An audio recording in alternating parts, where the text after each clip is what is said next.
যাওয়ার পরে তার বড় পরিবারের কাছে থাকে, জিন ও নামজুনের কাছে। জিন ও নামজুনের দুই ছেলে, বড় ছেলে সুগা ও ছোট ছেলে জাকব।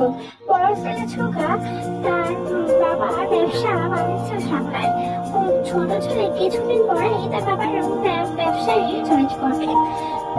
আজকে মসজিদে প্রথম দিন। মা ও উঠছি, তারপরে উঠে নিয়ে চলে গেল। 10টা বাজে। মা আমার বাসে দেরি হয়ে যাচ্ছে, আমি চলে যাচ্ছি। সে কি করে হয় মা? তুই কাল রাতে কাছে খাসবি, সে কি নাস্তা করে তারপরে যাবি। তাড়াতাড়ি দাও। এতটা খাবার খেতে পারবো না আমি খাবে দেখছি, চুপচাপ খাও না। তারপর চিন্তাকে পুরো খাবার চেয়ে খাবে দিলাম।